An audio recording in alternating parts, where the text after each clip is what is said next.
अस्सलाम वालेकुम student, this is M S Khattak. आज हमारे पास है प्रॉब्लम 12.6।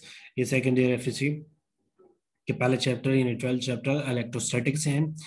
6 प्रॉब्लम है। Find the electric field strength required to hold suspend a particle of mass 1 exponential minus 6 kg and charge 1 microcoulomb between two plates 10 centimeter apart। तो ये हमारे पास अगर आप statement को देखें तो ये हमारे पास ऑलमोस्ट ये मिलिकॉन्स आई ड्रॉप एक्सपेरिमेंट जो है मेथड जो है उससे रिलेटेड प्रॉब्लम है कि हमारे पास एक इलेक्ट्रिक फील्ड हमने स्ट्रेंथ फाइंड कर दी है, इलेक्ट्रिक फील्ड इंटेंसिटी फाइंड करनी है टू रिक्वायर्ड टू होल्ड कितनी, यानी कि अगर हमारे पास एक मेस हो 1 एक्सपोनेंशियल माइनस 6 की का मेस हो और उस पर जो चार्ज हो 1 माइक्रोकूलम हो और दो प्लेट्स के दरमियान जो डिस्टेंस हो 10 सेंटीमीटर हो, तो उस चार्ज को सस्पेंड करने के लिए उन दो प्लेट्स के दरमियान कितनी हमारे पास फील्ड स्ट्रेंथ चाहिए होगी, कितनी इलेक्ट्रिक फील्ड स्ट्रेंथ या इलेक्ट्रिक फील्ड इंटेंसिटी चाहिए होगी कि हम उस चार्ज को 1 exponential minus 6 gram kilogram of mass और 1 कूलम चार्ज हो तो उसको हम दरमियान में दो प्लेट्स के सस्पेंड कर सकें।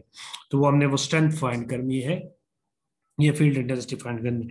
तो डेटा लिखते हैं। मैस हमारे पास कितना है 1 एक्सपोनेंशियल माइनस 6 के जी, चार्ज हमारे पास 1 माइक्रो कूलम या 1 एक्सपोनेंशियल माइनस 6 कूलम है। Distance between the plates are हमारे पास 10 सेंटीमीटर है। 100 पे डिवाइड करेंगे तो ये 10 मीटर आ जाएगा। ठीक है। अब फील्ड इंटेंसिटी हमारे पास इलेक्ट्रिक फील्ड इंटेंसिटी हमारे पास क्या है, ये हम अब दो तरीकों से, एक तो हम डायरेक्ट अगर फॉर्मूला अप्लाई कर लेंगे, वो ये है कि हमारे पास E is equal to V over D. E is equal to V over D, ये हमारे पास फॉर्मूला है कि हमारे पास इलेक्ट्रिक फील्ड इंटेंसिटी क्या होती है, स्पीड पर डिस्टेंस हमारे पास है। तो यहां से हमारे पास क्या आ जाएगा, वैल्यू हम डायरेक्ट पुट कर लेंगे। उसके लिए हमारे पास देखो v की वैल्यू चाहिए होगी। v की वैल्यू हमारे पास तो डायरेक्ट नहीं है, तो हमारे पास ये मिल्कॉन एंड ड्राफ एक्सपेरिमेंट से हम हमारे पास फार्मूला है q is equal to M G D और v। तो यहाँ से हम v निकाल लेंगे तो M G D divide by Q. तो m की वैल्यू हमारे पास 1 एक्सपोनेंशियल माइनस 6 है, मल्टीप्लाई g 9.8 और ये हमारे पास d की वैल्यू जो 10 मीटर सेंटीमीटर पार्ट थे 0.1 और नीचे हमारे पास चार्ज गिवन है 1 एक्सपोनेंशियल माइनस 6। तो यहाँ से हमारे पास v इज इक्वल टू 0.98 आ जाते हैं, वोल्ट आ जाता है। ये सिर्फ वोल्टेज है। ठीक है। पोटेंशियल पर डिस्टेंस है, तो ये हमारे पास E is equal to 0.98 watt divide by 0.1। तो यहाँ से हमारे पास E is equal to 9.8 watt per metre आ जाता है। ये हमारे पास आंसर है। या तो ये आप डायरेक्ट फार्मूला इस्तेमाल करें, मगर उसके लिए आपको फिर क्या है, ये वाला फार्मूला अप्लाई करना होगा v निकालने के लिए। नहीं तो दूसरा मैटर आप क्या होता है हमारे पास, जो ई है वो हमारे पास इलेक्ट्रिक फील्ड इंटेंसिटी है, वो हमारे पास क्या है, फोर्स पर यूनिट चार्ज, और F is equal to M G, यानी F is equal to W Q E is equal to M G. दो फोर्सेज है हमारे पास, क्योंकि दोनों फोर्स हमारे पास एक्ट करती होती है। तो यहाँ से हमारे पास फोर्स पर यूनिट चार्ज और E इज इक्वल टू, अब ये हमारे पास F is equal to M G है, तो हमारे पास क्या आ जाएगा, F की जगह एम जी और नीचे हमारे पास क्यू है। तो यहाँ से हमारे पास क्या आ जाएगा, E is equal to M G और क्यू, ई की 1 exponential minus 6 multiply 9.8 divide by 1.6 exponential minus 6। तो E is equal to 9.8 newton per coulomb या आप watt per metre. Newton per coulomb भी इलेक्ट्रिक फील्ड इंटेंसिटी का unit होता है, और हमारे पास वाट पर मीटर भी हमारे पास क्या होता है, यूनिट होता है। ये दोनों हमारे पास इक्वल है।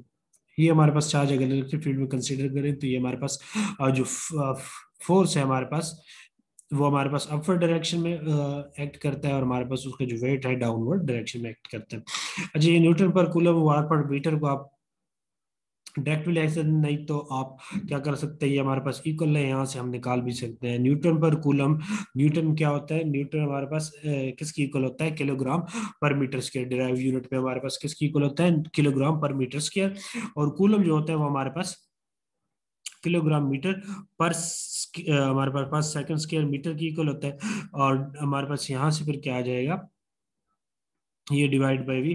तो ये हमारे पास kilogram metre per second square और kilogram metre per second square cancel हो जाएंगे, तो v और m आ जाएगा। या हम इस फॉर्मूले से भी निकाल सकते हैं, q is equal to M G D और v। तो यहाँ हमारे पास मैस क्या है, kilogram, G acceleration due to gravity यानी metre per second square, D distance है मीटर, और नीचे वी वॉल्ट। तो ये हमारे पास क्या आ जाएगा, वॉल्ट पर मीटर, वॉल्ट पर मीटर आ जाएगा हमारे पास। ये मीटर की, तो ये हमारे पास आ जाएगा वॉल्ट पर मीटर। ठीक है, तो ये हमारे पास वॉल्ट पर मीटर। तो ये न्यूटन पर कूलम और वॉल्ट पर मीटर हमारे पास एक ही यूनिट है। तो आज का ये हमारे पास प्रॉब्लम था। अगर आप मेरे वीडियोस वगैरह से मदद मिलती है तो मेरे चैनल को सब्सक्राइब कीजिएगा, लाइक कीजिएगा, कमेंट्स कीजिएगा, फेसबुक पेज को फॉलो कीजिएगा। आज के लिए इतना काफ़ी। नेक्स्ट प्रॉब्लम है इंशाल्लाह नेक्स्ट वीडियो में। Thanks for watching.